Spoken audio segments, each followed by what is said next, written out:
हाँ जी तो welcome back Hassan live TV तो उम्मीद करांगा कि तुम ठीक होवोगे। अज का व्लॉग जो स्टार्टिंग के ही प्रोग्राम थोड़ा जहा स्टार्ट हो चुके हैं। फराज भाई ने मुझ भांडे ने अपना कि माड़ा मोटा जो असं दुआवां तो बचदियां बच सकीए तो नाल साडे ने अबू बकर भाई तो आप जा रहे हैं UPS तो साडी किस्मत के दो तीन ਜਿਹੜੀਆਂ प्रॉब्लम पैना पक्की पैक्सां दे नाल लिखियां गईयां ने।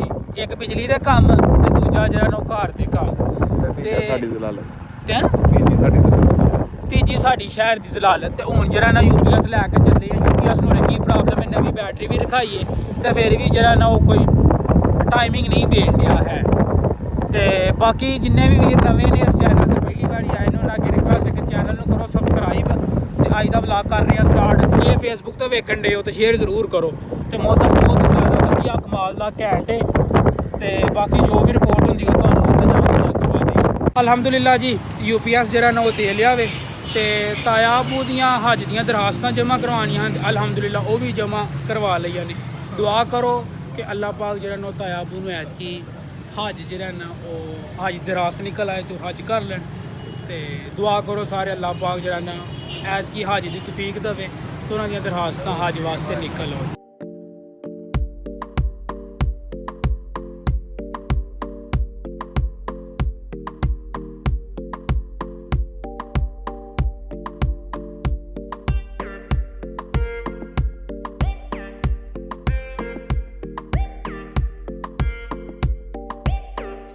अलहमदुलिल्लाह जी सारे काम जेह्ड़े ने वो साढ़े कंप्लीट हो गए हैं। तो हुण जेह्ड़ा कम रह गया वो रह गया वे रोटी खाने वाला।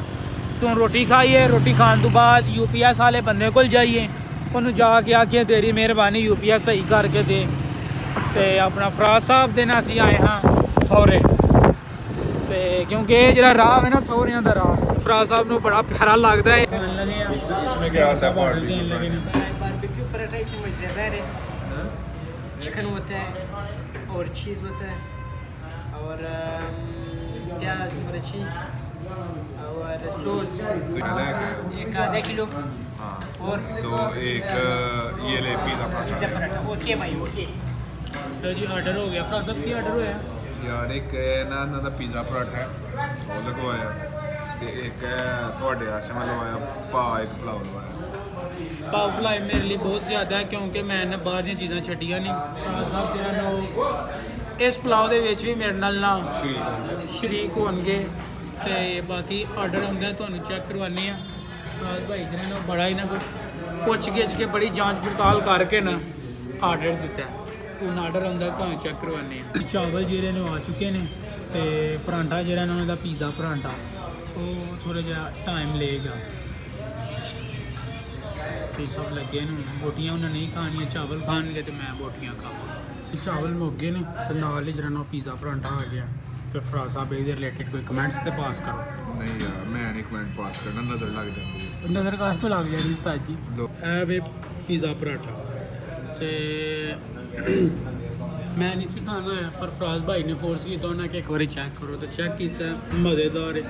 तो मैं आलमोस्ट जरा ना कोई 1.5 महीने बाद ना 1.5 महीने आई थिंक मैंने 6 महीने हो गए नहीं 1.5 महीने बाद ना मैं को बाहर की चीज़ खान लगा वहाँ तली हुई क्योंकि वो आयल उयल लगा हुआ नहीं तो अवॉइड ही करी मज़ेदार काम माशाल्लाह। हाँ जी साडा सियालकोट जेह्ड़ा सियालकोट एयरपोर्ट रोड जेह्ड़ा वो अल्लाह कीता थोड़ा जिहा कम जेह्ड़ा ना हो चुकिया ते असी जेह्ड़ा ना अपने घर की तरफ गामदन है तो साढ़े बहुते जेह्ड़े कम ने वो नहीं होए हैं जो कि कम कल तो पै गया तो उत्ते पै के असी बड़ा जेह्ड़ा ना कोशिश की है कि साडा जेह्ड़ा कम है ना हो जाए बट अनफॉर्चुनेटली साडा कम नहीं होया। तो तुसी वीडियो दे विच तुसी वेख सकदे हो कि हवा काफ़ी तेज़ भी वगदी है तो ठंड लगनी फिर स्टार्ट हो गई। तो साडा जेह्ड़ा रोड है ना ये उरे किदू बनेगा सानू नहीं पता है। ये तो हूँ कुछ बेहतर हो गया बस जो बदल पैना ना सही उदू इतों लंघन लग्या मट्ठी जी परेशानी होनी है। बाकी वैल एंड गुड है बस धूड़ जी है ना वो सही स्वागत करती है। जो बंदा शहरों हो के अपने पिंड जाके तो घर गड्डी खिलारदा ना उदू बंदा बुल्लां दे विचों आऊँ घर के ना तो ट्रक मिट्टी का कढ़दा ये सूरत हाल है इस टाइम। ਲਓ ਜੀ ਅਸੀਂ ਆ ਚੁੱਕੇ ਹਾਂ ਘਰ ਅਲਹਮਦੁਲਿਲਾ ਖੈਰੋ ਖਰੀਅਤ ਦੇ ਨਾਲ। ਤੇ ਠੰਡ ਜਿਹੜੀ ਉਹ ਮੱਠੀ ਮੱਠੀ ਜਿਹੀ ਨਾ ਫੀਲ ਹੋਣ ਡਈ ਹੈ ਕਿਉਂਕਿ ਬੱਦਲ ਪਿਆ ਸੀ ਸਵੇਰੇ ਜਿਹਦੇ ਕਰਕੇ। ਚੈੱਕ ਕਰੋ ਮਾਸ਼ਾਅੱਲਾ ਆ ਕੇ ਤੇ ਨਮਾਜ਼ ਪੜ੍ਹੀ ਹੈ। ਨਮਾਜ਼ ਪੜ੍ਹਨ ਤੋਂ ਬਾਅਦ ਨਾ ਇੱਧਰ ਵੀਡੀਓ ਐਡਿਟ ਕੀਤੀ ਹੈ ਤੇ ਹੁਣ ਵੀਡੀਓ ਵੇਖਣ ਦੇ ਆ, ਕੋਈ ਵਿੱਚ ਕੋਈ ਮਸਲਾ ਮਸਾਲ ਤੇ ਨਹੀਂ ਹੈ। ਤੇ ਉਸ ਤੋਂ ਬਾਅਦ ਤੁਹਾਨੂੰ ਨਾ ਆਈ ਥਿੰਕ ਕੱਲ ਇਸ ਟਾਈਮ ਤੱਕ ਨਾ ਕਨਫਰਮ ਕਰ ਦਿੱਤਾ ਜਾਏਗਾ ਤੁਹਾਨੂੰ ਇੱਕ ਹੋਰ ਸਰਪ੍ਰਾਈਜ਼ ਜਿਹਨਾਂ ਨੂੰ ਇਨਸ਼ਾਅੱਲਾ ਤਾਲਾ ਗਿਫਟ ਕੀਤਾ ਜਾਵੇਗਾ, ਸਰਪ੍ਰਾਈਜ਼ ਦਿੱਤਾ ਜਾਵੇਗਾ। ਤੇ ਹੁਣ ਹੋਣ ਡਈ ਹੈ ਇਸ਼ਾ ਦੀ ਅਜ਼ਾਨ ਹੋ ਚੁੱਕੀ ਹੈ ਤੇ ਹੁਣ ਇਸ਼ਾ ਦੀ ਨਮਾਜ਼ ਆਪਾਂ ਪੜ੍ਹ ਲਈਏ। ਇਸ਼ਾ ਦੀ ਨਮਾਜ਼ ਪੜ੍ਹਨ ਤੋਂ ਬਾਅਦ ਜਿਹੜਾ ਨਾ ਉਹ ਤੁਹਾਨੂੰ ਕਨਫਰਮ ਕਰ ਦਿੱਤਾ ਜਾਵੇਗਾ ਕਿ ਕੱਲ੍ਹ ਦਾ ਕੀ ਸ਼ਡਿਊਲ ਹੈ, ਕੀ ਪਲਾਨ ਹੈ ਇਨਸ਼ਾਅੱਲਾ। ਇਹ ਜਿਹੜੀ ਵੀਡੀਓ ਵੇ 4K ਦੇ ਵਿੱਚ ਪਹਿਲੀ ਵੀਡੀਓ ਵੇ ਜਿਹੜੀ ਫੁੱਲ 4K ਦੇ ਵਿੱਚ ਜਿਹੜੀ ਇਹਨੂੰ ਉਹ ਸ਼ੂਟ ਹੋਈ ਹੈ 4K ਹਾਈ ਰੈਜ਼ੋਲੇਸ਼ਨ ਦੇ ਵਿੱਚ।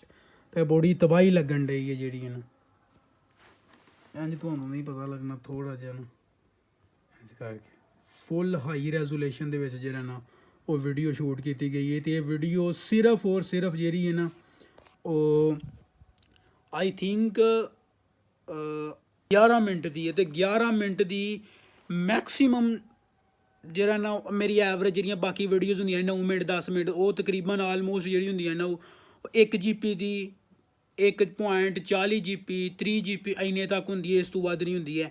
ਇਹ ਜਿਹੜੀ ਹੈ 4K ਹਾਈ ਰੈਜ਼ੋਲੇਸ਼ਨ ਇਹਨੂੰ ਸ਼ੂਟ ਕਰਦਿਆਂ ਤੇ ਇੰਨਾ ਟਾਈਮ ਨਹੀਂ ਸੀ ਲੱਗਾ, ਇਹਨੂੰ ਐਡਿਟ ਕਰਦਿਆਂ ਤੇ ਰੈਂਡਮ ਕਰਦਿਆਂ ਆਈ ਥਿੰਕ ਤਕਰੀਬਨ 3 ਘੰਟੇ ਲੱਗੇ ਨੇ ਹੋਏਗੇ। ਮੇਰੇ ਕੋਲ ਜਿਹੜਾ ਸਿਸਟਮ ਹੈ ਉਹ ਬੜਾ ਤਗੜਾ ਸਿਸਟਮ ਹੈ, ਗ੍ਰਾਫਿਕ ਦੇ ਨਾਲ ਹਰ ਚੀਜ਼ ਸਪੋਰਟ ਕਰਦਾ। ਬਟ ਫਿਰ ਵੀ ਇਹ ਵੀਡੀਓ ਨੂੰ ਸ਼ੂਟ ਕਰਦਿਆਂ ਐਡਿਟ ਕਰਦਿਆਂ ਤੇ ਰੈਂਡਰਿੰਗ ਕਰਦਿਆਂ ਮੈਨੂੰ 3 ਘੰਟੇ ਦਾ ਟਾਈਮ ਲੱਗਾ ਵੇ। ਤੇ ਇਹ ਵੀਡੀਓ ਦੀ ਜਿਹੜੀ ਆਪਣਾ ਇਹ ਜਿਹੜੀ ਵੀਡੀਓ ਵੇ ਇਹ ਵੇ 4 ਕੁਛ GB ਦੀ। ਤੇ ਤੁਸੀਂ ਆਪ ਹੀ ਅੰਦਾਜ਼ਾ ਲਾ ਸਕਦੇ ਹੋ ਕਿ 4K ਰੈਜ਼ੋਲੇਸ਼ਨ ਕੀ ਹੁੰਦਾ ਵੇ। ਤੇ ਹੁਣ ਵਜ਼ੂ ਕਰੀਏ ਤੇ ਇਸ਼ਾ ਦੀ ਨਮਾਜ਼ ਪੜ੍ਹੀਏ। ਲਓ ਜੀ ਇਸ਼ਾ ਦੀ ਨਮਾਜ਼ ਪੜ੍ਹ ਕੇ ਮੈਂ ਇੱਥੇ ਆਇਆ ਹਾਂ। ਆ ਕੇ ਮੈਂ ਥੋੜ੍ਹਾ ਜਿਹਾ ਕੰਮ ਕਰਨ ਡਿਆ ਹਾਂ ਤੇ ਜ਼ਲਜ਼ਲੇ ਦੇ ਜਿਹੜੇ ਨੂੰ ਝਟਕੇ ਮਹਿਸੂਸ ਹੋਏ ਨੇ। ਤੇ ਮੈਨੂੰ ਇੰਨਾ ਨਹੀਂ ਪਤਾ ਲੱਗਾ ਹੈ ਬਟ ਜਿਹੜੀ ਸੂਰਤ ਹਾਲ ਬਣੀ ਨਾ ਹੋਏ ਅੱਲਾ ਮਾਫ ਕਰੇ, ਮੈਨੂੰ ਨਹੀਂ ਪਤਾ ਲੱਗਾ। ਮੈਨੂੰ ਬਾਹਰੋਂ ਆਵਾਜ਼ ਆਈ ਚੀਕਾਂ ਦੀ, ਬਾਹਰੋਂ ਗਲੀ ਦੇ ਵਿੱਚੋਂ ਨਸੇ ਨੇ ਸਾਰੇ ਆ ਨਾਲ ਦੇ ਘਰ ਵਾਲੇ। ਮੈਂ ਹੋਰ ਕੀ ਹੋ ਗਿਆ, ਮੈਂ ਜਾ ਕੇ ਵੇਖਿਆ ਹੋਵੇ ਤੇ ਉਹ ਪਤਾ ਲੱਗਾ ਜੀ ਜ਼ਲਜ਼ਲਾ ਆਇਆ। ਉਹਨੇ ਮੈਨੂੰ ਇੱਥੇ ਬੈਠਿਆਂ ਪਤਾ ਨਹੀਂ ਲੱਗਾ ਹੈ ਜ਼ਲਜ਼ਲਾ ਆਇਆ ਕਿ ਨਹੀਂ ਆਇਆ। ਅੱਲਾ ਪਾਕ ਜਿਹੜਾ ਨਾ ਉਹ ਸਲਾਮਤੀ ਰੱਖੇ ਸਾਰਿਆਂ ਤੇ ਅੱਲਾ ਮਾਫ ਕਰੇ ਜੀ, ਅੱਲਾ ਮਾਫ ਕਰੇ, ਅੱਲਾ ਪਾਕ ਮਾਫ ਕਰੇ। ਹਾਂਜੀ ਜੀ ਮਿੱਤਰੋ ਟਾਈਮ ਹੋ ਗਿਆ ਵੇ ਆਲਮੋਸਟ 11 ਦਾ 10:50 ਹੋ ਗਏ ਨੇ।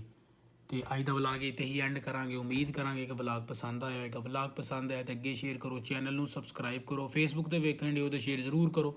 ਮਿਲਨੇ ਆ ਤੁਹਾਨੂੰ ਇਨਸ਼ਾਅੱਲਾ ਨੈਕਸਟ ਵਲਾਗ ਤੇ। ਰੱਬ ਰਾਖਾ, ਅੱਲਾ ਪਾਕ ਸਭ ਦੀ ਹਿਫਾਜ਼ਤ ਕਰੇ।